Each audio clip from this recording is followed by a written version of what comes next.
Hello and welcome to this course on Cloud Infrastructure and SDN. My name is Martin and I will be your teacher for this course. You can see a little bit about my background here in the title. My background comes from essentially being an IP routing switching guy in the beginning, building, troubleshooting large IP networks. And then I did a couple of years which was strictly mobile telecommunication. That was in the years when 3G was starting to emerge. So I was a UMTS guy for a couple of years. And then these two things sort of collided, the telco side and the data side. So I started working with VoIP, voice over IP, SIP, a very popular VoIP protocol, IMS, which is built a lot on SIP, and then voice over LTE, which is sort of the future of mobile telephony, really. But then my whole world sort of took a turn, kind of suddenly, and everything that I knew had to be suddenly virtualized, and we had to cloudify these things and run them on general servers instead. So that's of course what we're going to talk about in this course. So let's look at that. Enough about me. In this course we have a few main topics, let's say. The first section is going to be general cloud, which will cover sort of what cloud has been for the last decade, let's say. Cloud technology has been used in the datacom side for a long time, and it's been used in data centers and in general IT technology, as opposed to telco cloud, which is sort of the telco environment trying to reuse general cloud in their own environment. So operators trying to cloudify their very special environment.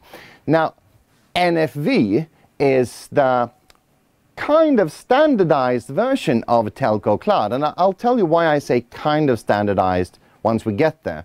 Because NFV are their papers, they're written by a standardization organization, but they're not really standards in the same way that other standards are standards. So that's just a small teaser. We'll learn more when we get there. And finally, the third section here is going to be SDN, which is software-defined networking. That is something that is not sort of inherently connected to cloud or NFV. SDN can have a full life of its own next to these other things. However, SDN, which is again software-defined networking, works very well with NFV and cloud technology. They sort of fit very well, like two puzzle pieces fitting together like this. So you'll see that once we have described both these things, you'll see how that puzzle looks. Excellent. So let's just jump into the pool then. What is cloud? Well, one sort of very short or like just like a one-sentence description of what cloud is could be this: network access to shared resources. As cloud is a very generic word and it can mean lots of different things. You can have clouds in the sky, and you can have operators or organizations selling cloud services that are very different from other kinds of cloud services, and they all call their things cloud services. We need to sort of define what we're talking about here. And what we're talking about is network access to shared resources. And what those shared resources can be are also sort of specific. So let's take this network here. This green thing here is an IP network. We have switches and routers in this IP network. And we have different kinds of resources connected. So we have compute, network, and storage. And these three constitute sort of the holy trinity of cloud resources. These are the three things that you need to build a generic computing system. To build a computer, you can say. You need the computing power, you need the CPU, you need network access, you need some kind of storage. So these are real hardware connected to this IP network. Servers, cables, switches, routers, and hard drives. And then we have the customers. And they don't connect directly, but through the network. So they're out here. Here we have a couple of different customers. And they connect and use those resources over there. but they're not dedicated for any particular user. And you can see that by this line sort of going in here together. Every one of these 3 users out here can use any one of these 3 resources, thereby making them shared, of course. So what does that mean in real life? Well, you may be familiar with sharing storage, for instance. Maybe you've used Dropbox or SkyDrive or Google Drive. Well, that could be cloud storage. So all the users out here get access to a little part of this hard drive, which is owned by Dropbox or Microsoft or Google, for instance. They don't get one hard drive each, they get a little piece of a hard drive or several hard drives. And it's not a set part of that hard drive either. It depends on how much they want at any given point in time. So if you need a couple of gigabytes storage on Monday and you need more storage on Tuesday, you just swipe your credit card and buy more storage. You know how this works, of course, with network storage. And it's the same thing with network as a resource used over the network, and computing as a resource used over the network. This could be a server that you get access to through a network. This could be a switch or a router or some kind of network connection that you get access to. Maybe network is the most nebulous or the most difficult to understand as a network resource, because network is the resource and you access it through a network.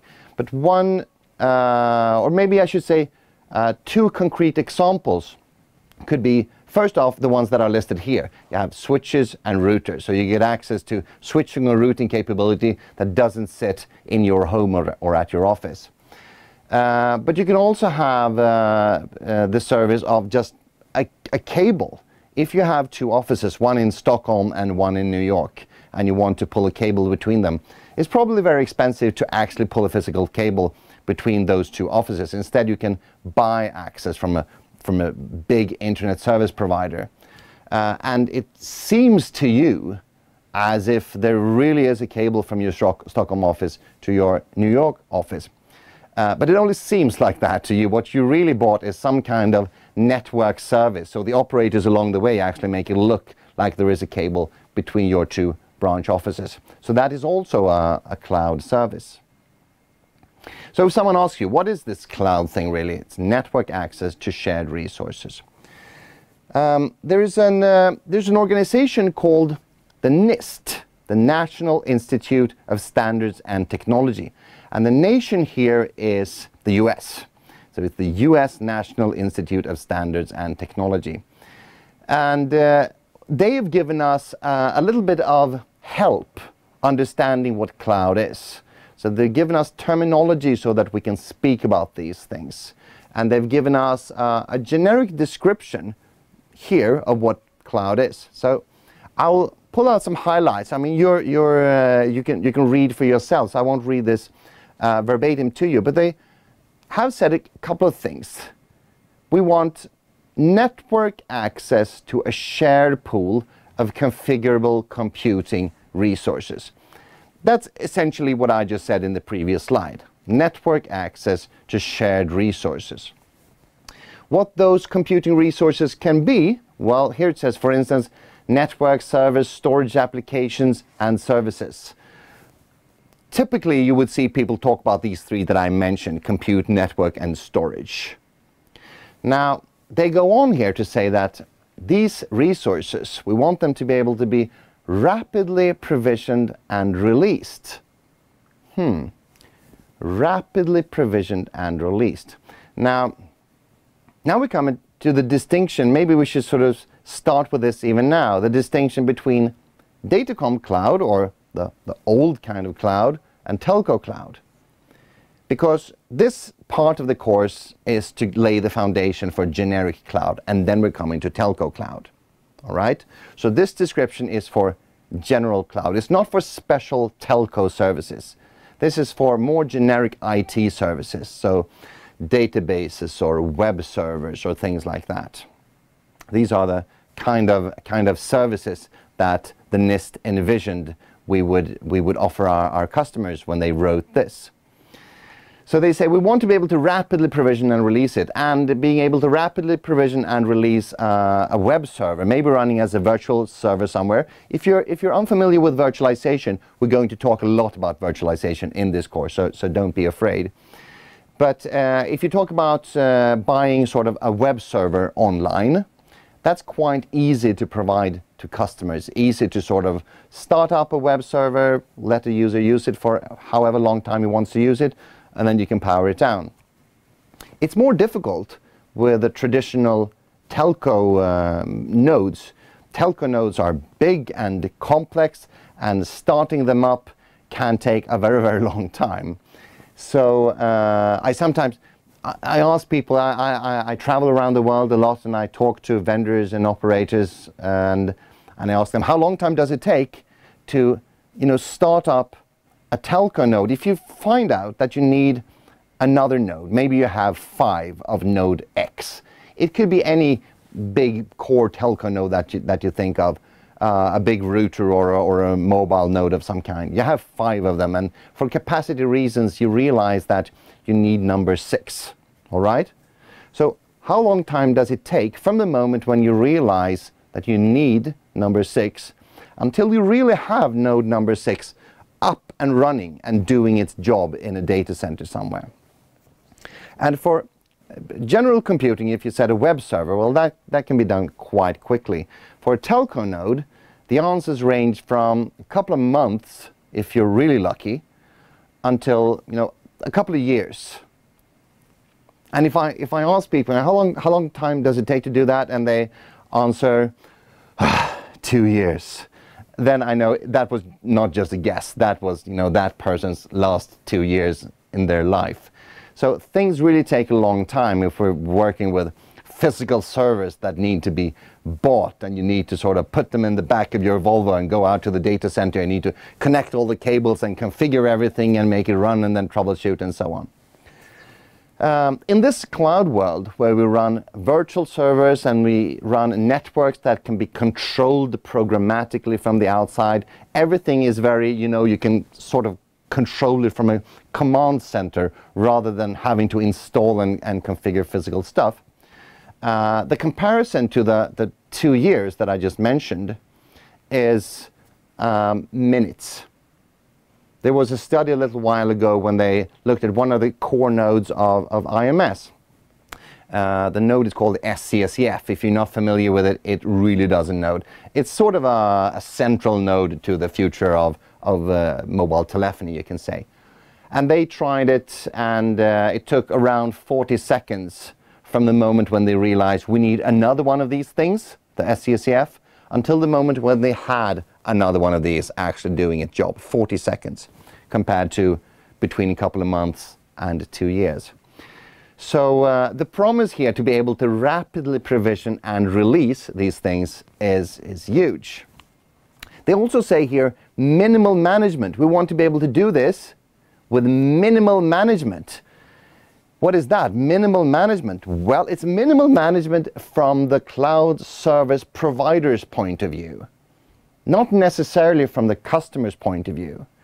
So if you say, for instance, you use a cloud service like Dropbox, well, from Dropbox point of view, they won't have people answering your phone calls, for instance, if you have questions. All of that will be automatic, because otherwise it doesn't scale well for a global service. So if you have, let's say you do a Google search and you find something wrong with your search, it doesn't really behave the way you would have expected it to.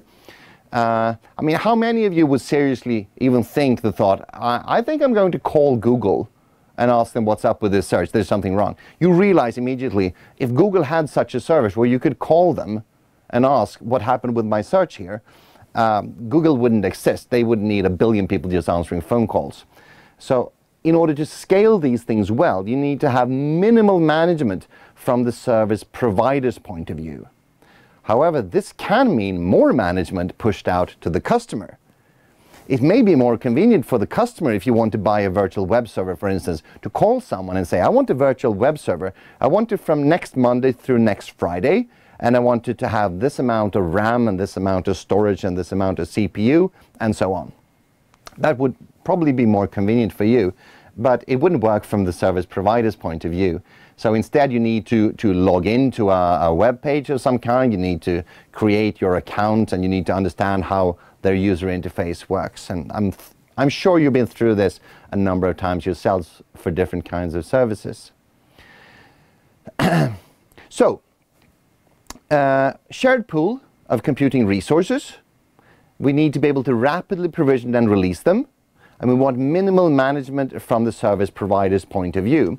And in order to help us talk about these things, the NIST, the National Institute of Standards and Technology, have created 5 essential characteristics, 3 service models, and 4 deployment models that helps us sort of talk about these things.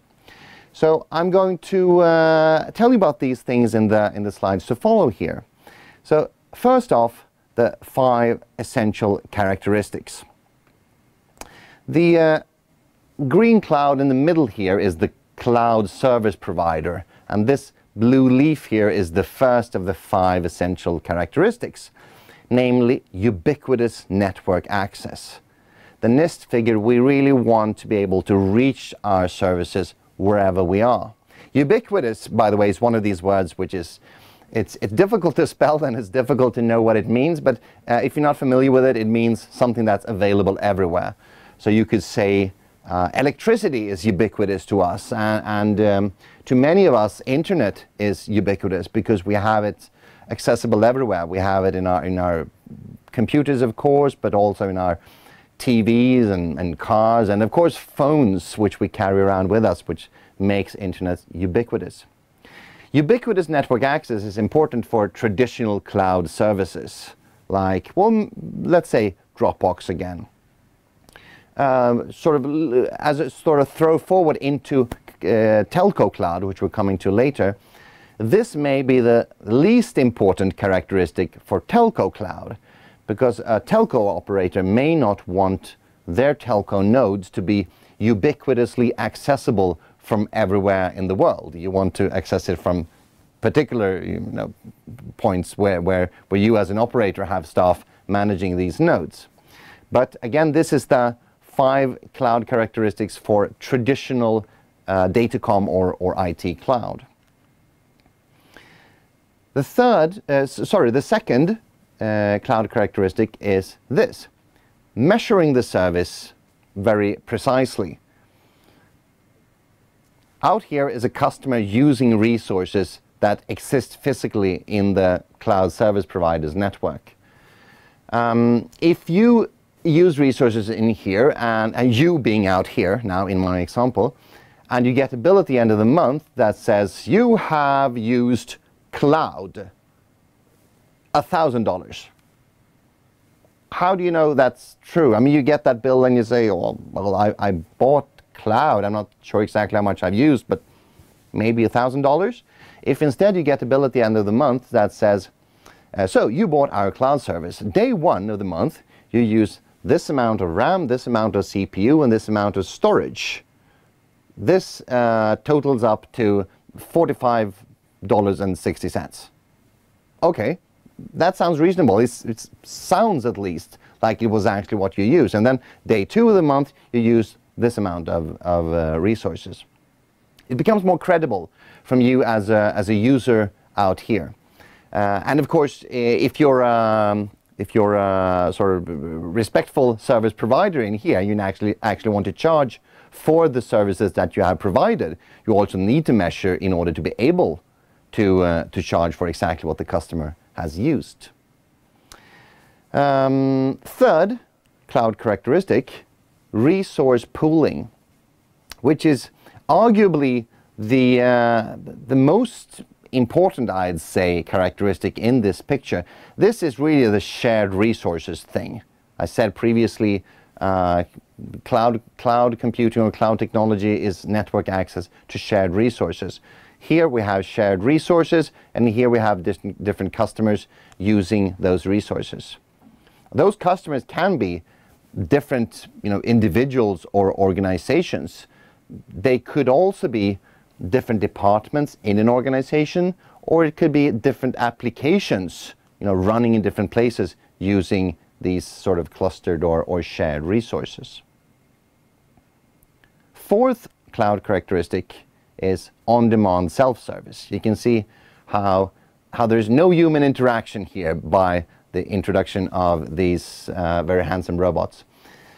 This is, of course, the automatization I talked about previously. In order to scale things, you can't have humans here in the borderline between the service provider's network and the paying customers. You need to have automatic response of some kind. So what we're going to talk about a lot later when we move into telco cloud is a word called orchestration, management and orchestration. And orchestration is really being able to manage big networks without having to involve lots of human errors, to be quite frank, because that's one thing that we get rid of when we take away humans right here in the interaction between the service provider and the service consumers. Fifth and final cloud characteristic is rapid elasticity. You can see these fingers here with a rubber band like this, woo, woo, like that. You only use or you only pay for the resources that you need. So if you need 100 gigabyte of storage, you pay for 100 gigabyte of storage. If you need more, then you pay for more and you get more. This means the user perceives an unlimited or infinite cloud. This is kind of an important point. This is, of course, the way you're used to seeing it. No one would expect to buy Dropbox storage and suddenly see the response from Dropbox saying, sorry, we're full. You would be very surprised. You probably already have sort of imprinted in your brain that Dropbox has infinite storage capacity. But if you take that thought one step further, you realize that, of course, they can't really have infinite storage capacity because that doesn't really exist. There has to be some kind of limit. They have data centers and storage clusters with hard drives in them. And this sort of brings up the difference between being on the inside of the cloud and on the outside of the cloud. Because on the outside of the cloud, you can say these things. I have an infinite cloud with resources. I can have any amount of virtual servers or storage or network capacity. But on the inside you can't, because on the inside here we have real servers and real cables and real switches and routers, real hard drives. I meet with people on both sides here, people in the green cloud and people on the outside of the green cloud. I meet more people inside the green cloud, really. And it's not completely uncommon to hear people say things like, the cloud will take care of that. And it's okay to say that if you're on the outside, but it's not okay to say that if you're on the inside. If you are inside the cloud, you can't say the cloud will take care of that, because then you're bringing your sort of your home, your personal, your Dropbox vision of cloud with you to work. If you're on the outside here, you're a private person and you're buying Dropbox, then you can say Dropbox is infinite. If you're working at a big operator and you're offering Dropbox-like services to your customers, you have to keep track of how much real storage you need and how much storage you have. So these were the 5 essential cloud characteristics as sort of presented by the NIST. And then they also gave us cloud service models. So let's take a look at those. We have 3 of those. So if you look at this picture, this is very small text, and it's not super important exactly what all of these boxes contain. This is the whole stack of a computer, all the way from the room it's in to the things installed in sort of in the operating system. So all the way it says facilities down here. So the first service model is called infrastructure as a service. And that's sort of the most basic of these 3 service models. It means you get something that is very infrastructure-like, but you have to install everything you want on it. This is like a blank server, essentially. You have the room it's in, and you have the hardware, and you have some kind of sort of framework where you can install things, but nothing really important is installed. That's infrastructure as a service. Essentially, you can see something that you can unpack from a box and sort of hold in your hand, and before you start configuring it, you could call it infrastructure as a service. And then when you start installing things, once you've installed a little bit, but not everything, you get this, platform as a service. And as this is a sort of in-between stage, it's in between infrastructure as a service and software as a service, which is the full stack. Platform as a service is sort of undefined where these delimiting borders are. Infrastructure as a service is in the lower end, we know that. Software as a service is in the higher end where everything is installed, and platform as a service is somewhere in between.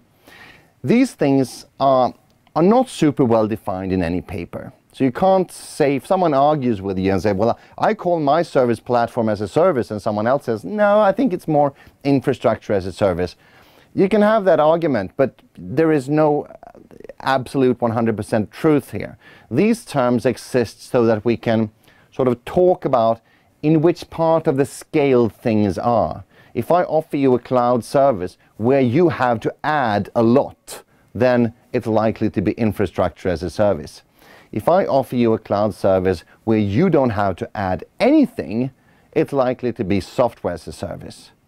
And of course, it follows if I give you something as a cloud service where I've given you a little bit, but not everything, that is likely to be platform as a service. This is quite abstract. I realize that. We have more concrete examples, I think, from software as a service, because everything that you've used on the web essentially is software as a service. If you use a web-based service like Gmail or Hotmail or Office 365 or pretty much any web service that you can think of, that is software as a service. Because you as a consumer, you only consume that service. You usually don't need to sort of keep it patched for security holds or anything like that. If you only buy infrastructure as a service or a platform as a service and you sort of add this orange stuff yourself, well, then it's up to you. It's your responsibility to keep that up to date and keep it secure and everything. We do have a couple of concrete as a service examples. So for software as a service, webmail is my go-to example. Here's the internet, and you use Hotmail or Gmail or something else. You only consume, you log into this web page and you use that service, and you let someone else make it work behind the scenes. Then we have platform as a service, and my go-to example for platform as a service is web hosting. This is me, this is the internet, and here are others. I want to run a web server that others can view, can sort of attach to. That's why it says www here. So what I do is I buy a blank virtual server that I can put web pages in. But it's not completely blank, because I'm not an expert in sort of web server technology and database technology. So what I do is I buy a server in here that has all that on it already. It has the actual web server software, and it has a database. But both of those things are essentially empty. I have web server software, but no web pages, and I have a database, but no data in it. I need to put those web pages in. I need to put my texts and my titles and my pictures and whatever I want to have on my web page. I need to put that in. So that makes this platform as a service. And finally, as infrastructure as a service, we chose Firewall. So we have you being out here, internet being in a different cloud here. This is one network. This is the big internet network. The firewall is, most people consider it important to have a firewall close to them. And when I show this picture, they say, oh, firewall there on the internet. I want to have the firewall right here, right sort of close to me. And that's sort of a human response, I feel. You want to have your armor very close to you if you go into battle. You know, you can't have an arm. If you're here and you're a knight fighting another knight, you don't want to have your armor, you know, over there or so big that the other guy's army can actually fit in your armor. However, the analogy with sort of medieval warfare breaks down when we add this, VPN. VPN is a virtual private network. This is a secure and encrypted link between you and whatever is on the other side. So when I show this picture to people and they sort of cringe and say, oh, that doesn't look really good. And then I ask them, but do you trust VPN technology then? Most people say yes. Some say no because they're super paranoid people. And if you say no, then fair enough, this is a problem for you. But if you say yes, I trust it, and you can't really live in the world we live in today without trusting VPN technology, because that's what binds all companies together over the world. Otherwise, you wouldn't have global technology or global organizations at all. If you trust VPN technology, this is a completely secure link. And then you can be over here doing whatever it is you like doing. You know, your job is probably not running firewalls. And then you can have another company over here running that firewall, and they being experts in running firewalls and keep that firewall up to date with the latest patches and the latest software and so on. So while this may look a little bit weird, it's actually a service being sold by many operators today. You can have, just from your normal ISP, from your internet service provider, you can also buy firewall services from them, and they run the firewall sort of in their big operator ISP network, and you just access it from wherever you are. So we talked about service models, and we talked about the 5 essential service characteristics, and we also need to talk about cloud deployment models, because the NIST gave us a couple of those as well. The first one is public cloud, and it probably is the model that you've had in your brain while I've been talking the last few minutes here, which is you have a user over here, you have the internet, and then you have a cloud service provider which you access through the internet. Here you have your ISP, your internet service provider. So that's sort of the normal cloud providing model, you could say. But then you could also take exactly the same technology and just have the network not be the internet. This picture here is called private cloud, and all of this is owned by some private organization, a big company, a big corporation. You can't tell, if you look at the cables or servers or IP packets or anything here, you can't tell that it's private cloud. You can just see it in the context that it's not connected to the internet in any way. So this is essentially a company that has amassed so much IT stuff that they benefit from running their IT department and their IT stuff in a cloudy way, in a cloud deployment. They benefit from having shared resources that everyone in this company can use.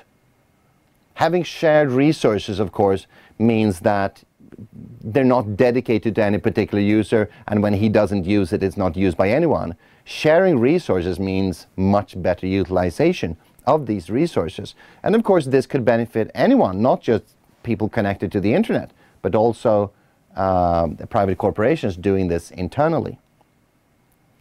The third cloud deployment model is called community cloud.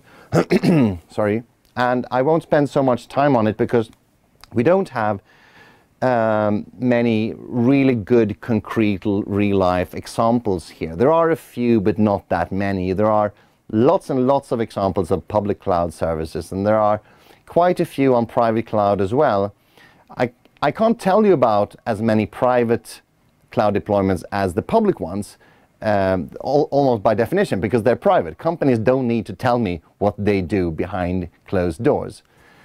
But we know some companies do, because they like to brag about what they do and say, oh, we have a completely cloudified IT IT infrastructure, this is what we're doing, and we're much better than our competitors. So we do see a bit of private cloud as well. We haven't seen so much community cloud. Community cloud means different organizations. We see organization X, Y, and Z that are not the same company, but they have some kind of shared interest. And because of that, they benefit from running a joint cloud environment. So they have a shared network here, and they have shared resources on that network. Again, compute, storage, and network. The fourth cloud deployment model is a mix between the first two. So this is hybrid cloud. Hybrid cloud is a mix between public cloud and private cloud. So this sort of purple cloud here is identical to this purple cloud. It's the same company here and here. The only thing that differs is this little link that goes up here, like this, up into the internet cloud service provider world.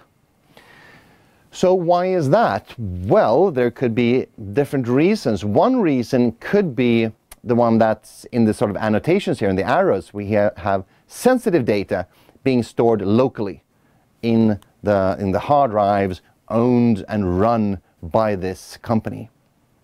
And we can store non-sensitive data somewhere outside. Maybe there's much more of the non-sensitive data, for instance, so it makes sense to only own a small fraction of the complete storage that you need. Another reason to do this could be that you don't have the same requirements over time. Maybe your requirements change over time. Maybe you have a peak every month. The first of every month you have to do something, so you need a lot of resources, but the rest of the month you don't. Maybe you have a peak only once a year. Maybe you're a company that focuses on, I don't know, maybe commercials during Super Bowl. I'm trying to think of something here that happens just once a year, but it's really big, so I go for Super Bowl. So for just one day a year, you need a lot of resources, but the rest of the year, you're sort of happy with much less. So what you do is you sort of dimension your internal resources for the rest of the year. Then during Super Bowl night, you just buy resources on the market. This is called cloud bursting, when you burst out into the public cloud to buy resources to just cut the peaks of your resource usage graph, essentially. Otherwise, it wouldn't make sense to dimension your whole network to the Super Bowl level and have that and own that for the whole year. So looking at these three things that the NIST told us about together, they told us about deployment models, public, private, hybrid, and community. They told us about service models, software as a service, platform as a service, and infrastructure as a service. And finally, about essential characteristics. And in this depiction here, the resource pooling has been made slightly bigger than the others, which is reasonable because it really is the most important of these characteristics. Resource pooling is the sharing resources part of this. What's important to realize here is that we can have any combination here. We can have software as a service delivered in a private cloud, or we can have platform as a service delivered in a public cloud. Or there's no technical reason why any particular combination here is not reasonable. It's just that some are more visible than others, as I mentioned previously. Of course, anything offered over a public service or over as a public model, as a public cloud service, is more visible to us, so I can tell you about it rather than, for instance, private cloud. If you need to have a sort of quick run through of this with your grandmother, which you may need to, I don't know, you need to tell your grandmother about the something as a service, which is sometimes called X as a service, you know, the infrastructure as a service, platform as a service, software as a service paradigm. We offer you pizza as a service.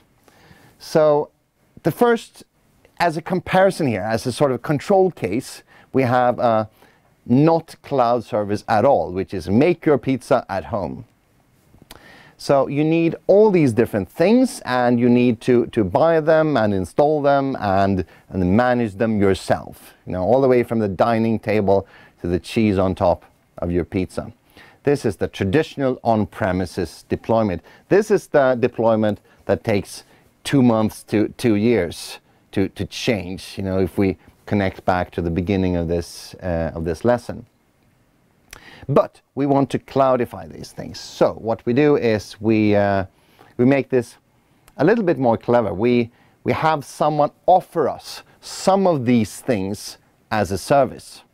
So you can do that. You can do the take and bake thing. You know, when you buy a bit of pizza dough that you just roll out and you put stuff on top of it and shove it in the oven. So you get some stuff from the vendor, but you also need to manage some things yourself. You need to have your own dining table and you need to have your own drink.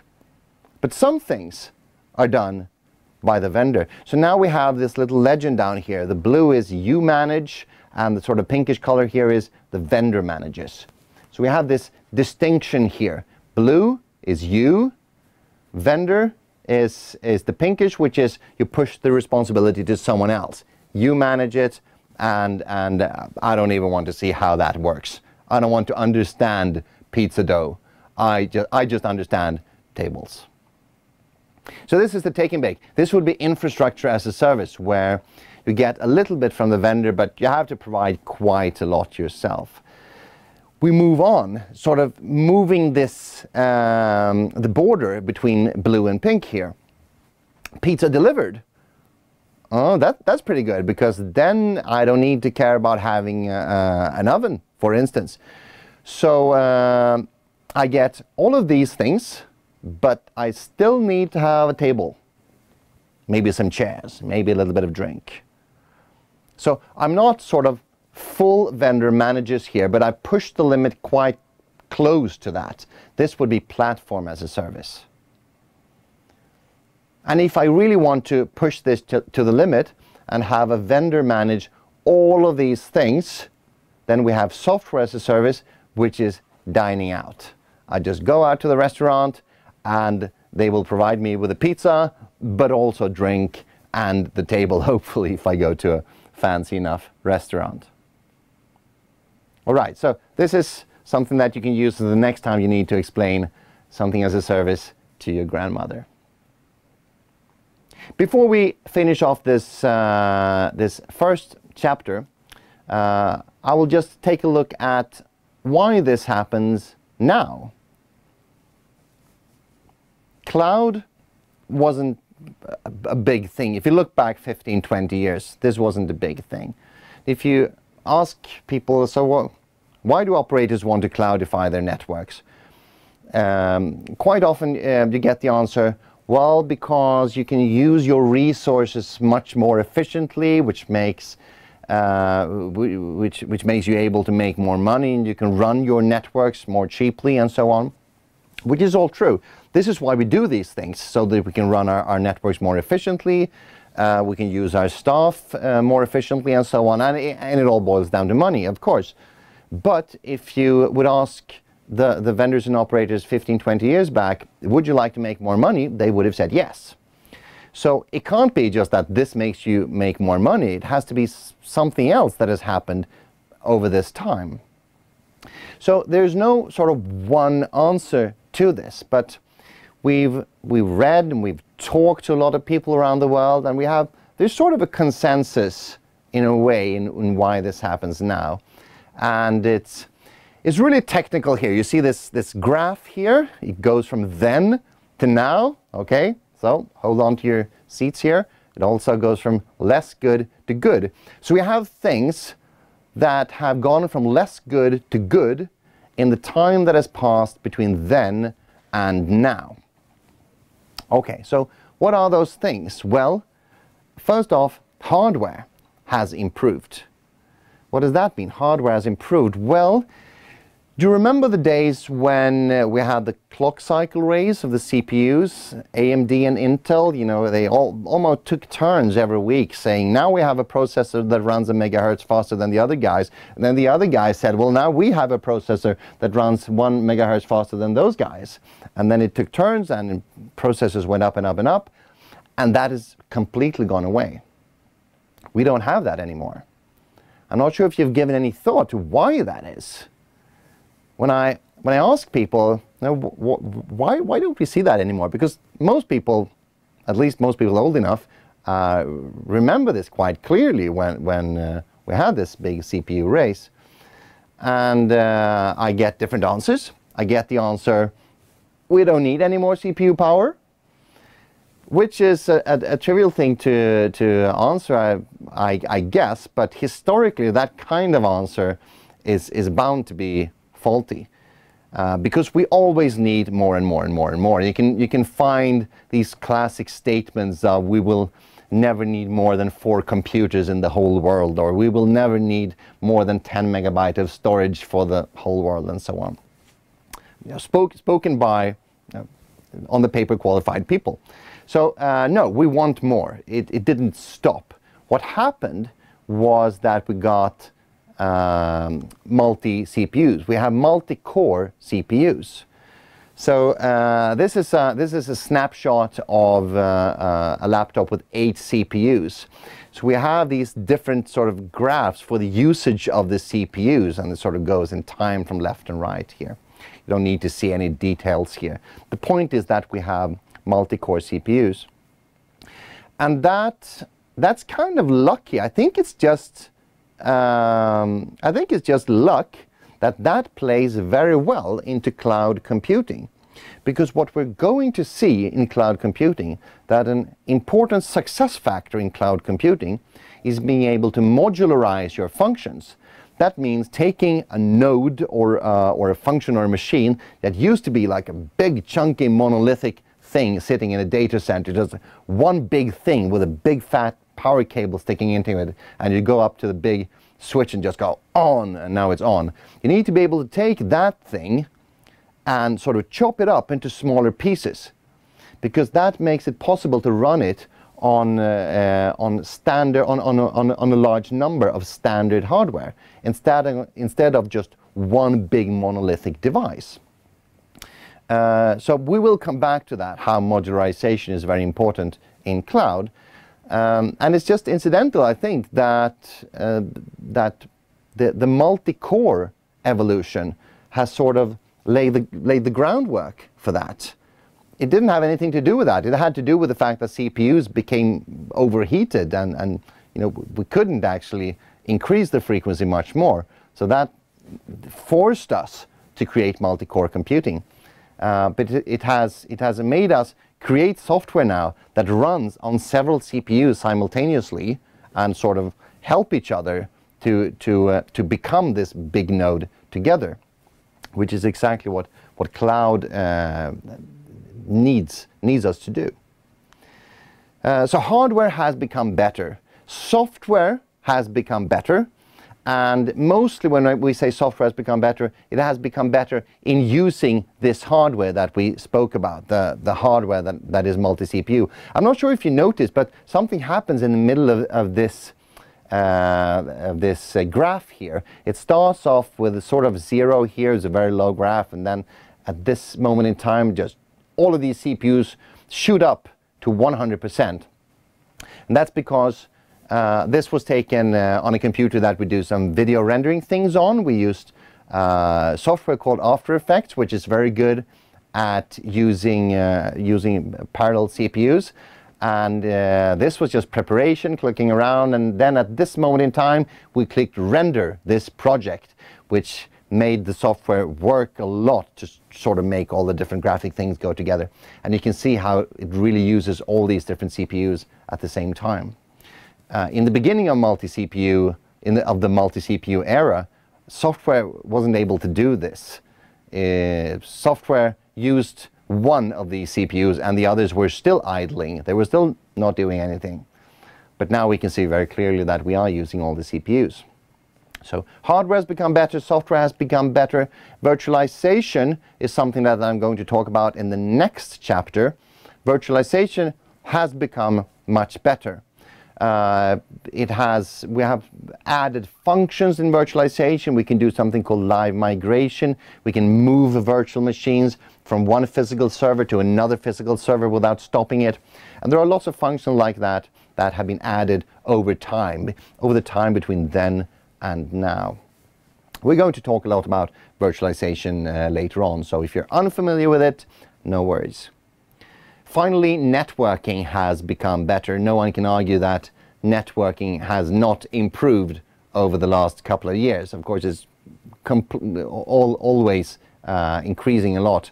If you would sort of float the idea 10, 15 years back that we would have sort of thin clients and have central, very powerful computers, and then would just sort of transfer the interface, the graphical interfaces between the central computer and the users, and do that with complex animation, no one would believe you, because the networks between these two different things wouldn't allow that.